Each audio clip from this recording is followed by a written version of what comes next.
It's Brian Preston, the Money Guy. Charitable giving strategies. We like to do some advanced stuff here. And I've shared this before. When we talk about the financial order of operations, go to moneyguy.com/resources if you want the free deliverable. If you want the in-depth, we actually give you a guided tour on how to accelerate your success. You can actually go to learn.moneyguy.com, and we have a full course to help you walk through the financial order of operations. But one of the things I like is that charitable giving is step zero in the financial order of operations. Even if you don't have resources that you can give and tithe off of, you can at least give of your time. We think this is one of those primary components. But what we like to do is a lot of people, they prioritize giving to their favorite charities, but they don't know how to maximize it. And there are strategies out there that allow you to give money to your favorite institutions, but do it in a way through appreciated assets.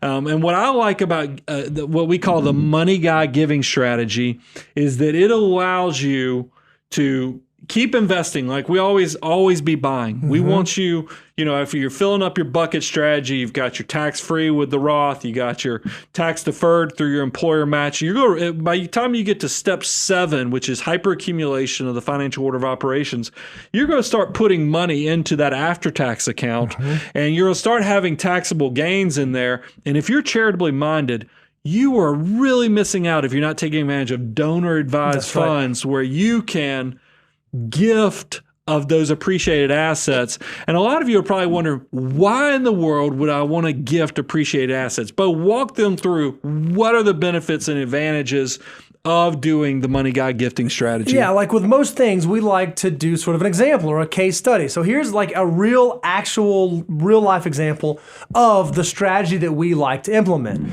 Let's assume that you have $100,000 invested in an S&P 500 fund, but you only paid $50,000 for it. So maybe you bought this a number of years ago. Maybe you bought it through the last downturn, but it's a holding that's done really well. Maybe you've been dollar cost averaging for the last couple of years, and your S&P fund has performed well. It's now up 100%. So you have $100,000 with a $50,000 basis. And let's say that you decide, I want to be charitable. I want to give $100,000 to my favorite charity, to my favorite organization. That's what I'm going to do. And let's assume because you're a large donor, you are a wealthy individual, your capital gains rate is 23.8%. So most folks would think, okay, if I want to give $100,000 to charity, I'll just sell that fund and I'll pay the capital gains and then I'll give whatever's left over to the charity. Well, what actually ends up happening when you do that is if you sell that fund, and you got to pay 23.8% on the $50,000 gain, you're going to lose $12,000 to tax, $11,900. And that, by the way, that doesn't even take account if you live in a high tax state, because exactly there could be additional federal savings on your state income taxes too. So what happens is you sell the $100,000 holding, you pay $11,900 in taxes, your charity gets $88,100, and you get an $88,100 tax deduction. However, if you used a charitable giving fund or donor advised fund, you can actually give all $100,000 of that appreciated security to the fund, and then you could grant those proceeds to your favorite charity. Well, when you do that, you get a $100,000 tax deduction. The charity gets a $100,000 contribution sent to them from the charitable giving fund, and you cut the tax completely out of the equation. It's a super, super, super efficient way to give money to your favorite organization. Remember, you paid $50,000 for this investment. You gave to the charity $100,000 because that's what it appreciated to. You don't pay any income taxes on the $50,000, but when you file your tax return, the government gives you full deduction credit on the $100,000, the appreciated $100,000. You never had to pay the tax bill. That's very powerful. And we have actually bonus points territory on this. This is something that when we talk about the Money Guy charitable gifting strategy, a component that I like to say is financial mutant bonus category is that I'm buying every month. In my after-tax account, I am dollar cost averaging. I actually do it 3 times a month. We were talking about this because the market was getting beat up because of all the geopolitical stuff. And Bo and I were comparing and contrasting which days of the month we have our buys go into. And I like the fact that since I'm constantly buying in that taxable account, but I'm also every month giving charitably out of to my donor advised fund, over time, I'm gifting the most appreciated holdings in that account, but I'm also buying. That is effectively pushing up my cost basis in that account just in case I ever needed access to those funds. Over time, I'm actually making them easier to get access to with less tax impact by doing this giving strategy. All right, so I want to ask you a question, Brian. Would you say that this is an accurate statement? Anyone who is charitably minded, who gives money to charity, but also has a portfolio, a portfolio with taxable assets that have appreciated, ought to consider this strategy. I mean, the example we give was a $100,000 donation. But even if you're somebody who's given $10,000 a year, this is a strategy that realistically you could implement. And instead of writing a check to the organization every month, you could just have that money flow back into your taxable account to replenish it. Right? This is broad. This isn't just for like wealthy people. This is broadly applicable for anyone. Well, especially right? we have talked in the past that now that standard deduction levels are so high, we're getting close to mid 20,000 for a married filing couple, that you just don't have a lot of deductions out there. So sometimes it makes sense to stack your deductions. You might really load up your charitable giving 1 year, so maybe it's $25,000, $30,000, and then you spread those contributions from the donor advised fund to the charity over the next 2 years, and then you stack it up again so that you are, from a tax perspective, really taking advantage of where the tax policy is, but also from a discipline standpoint, showing that your charities and the organizations you want to support, that you're not cutting them off just because you found a better way to do this to save money on taxes. I like that type of strategy. It also, I got to tell you, we have somebody here in the office, very charitably minded. They were taking advantage of getting, essentially cash back by giving on their credit card to their church and stuff. We had a whole conversation about this, and they did some math on it. For them, it did make sense to switch to this money guy giving strategy because it is pushing that basis up, giving you huge tax benefits. If you have highly appreciated assets and a strong desire to give to charities and organizations you support, give this a look-see, because you're going to find this nerdiness actually pays off. Okay, Brian, so that's a charitable giving strategy, sort of in the accumulation phase. That's kind of where we focused. What about on the decumulation side of the equation? What about for someone who maybe is in retirement, a little bit older, a little bit later in age?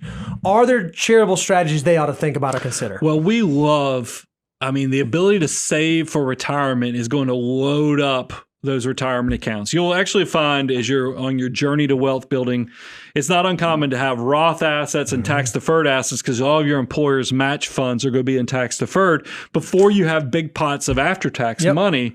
So, but there's a catch with all of these type of tax favored investments. The government gives you these deals because they know at age 72, you're required to take minimum distributions, required minimum distributions. It's a thing. And these things can become rather large because you have big retirement accounts. Well, this coincides at the same time that you're on Medicare, because once you reach over 65, you get on Medicare, you drop off of your private health insurance, you might add some supplements, but Medicare premiums are highly influenced by what your annual income is. Guess what else is highly influenced by your annual income? Social Security taxability. So all these things, when you're on a fixed income in retirement, your taxability of both your Medicare premiums, how much you'll pay, as well as how much you'll pay in income taxes on your Social Security, you want to minimize how much this required minimum distribution. That's why you'll consider paying attention to a QCD strategy. Yeah, QCDs are qualified charitable distributions. Essentially, you're allowed to take part of your required minimum distribution and direct it directly to charity. So again, let's kind of walk through a case study. Thank you, Daniel, for introducing us to Ruth. Let's say that Ruth has $70,000 in taxable income, including a $10,000 RMD, required distribution. She plans on giving $10,000 this year to her church, and so she donates it using a qualified charitable distribution. Instead of her receiving the cash and then writing a $10,000 check to the church, she says, you know what, I'm just going to distribute $10,000 directly from my IRA to the church. It's going to be a qualified charitable distribution.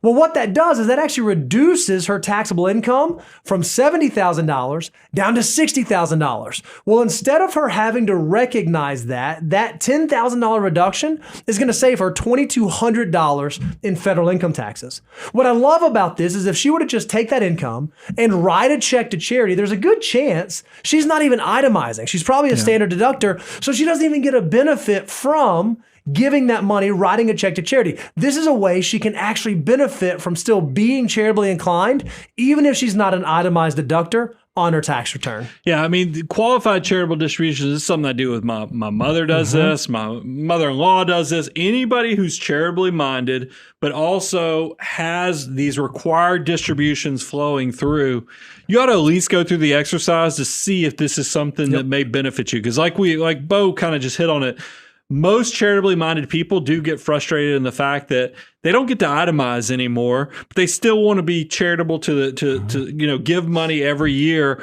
This is another way for them to do it. Yes, you don't take the tax deduction on your itemized deductions like you've done in the past, but it directly lowers your taxable income. And there's so many other things. Because I was also being a tax nerd. Think about there are 0% capital gains rates. If your income is low enough, you won't pay income taxes on capital gains. You could use strategies like this. If all of your income is primarily coming from required minimum distributions, this gives you lots of ability to play with how much you will pay taxes on. By the way, it's not an all or nothing. We have clients who will send just a few $1,000 from their required minimum distribution to some who will send all of it. That's right. You get to choose how much of this you want to take advantage of, but it's a great planning opportunity.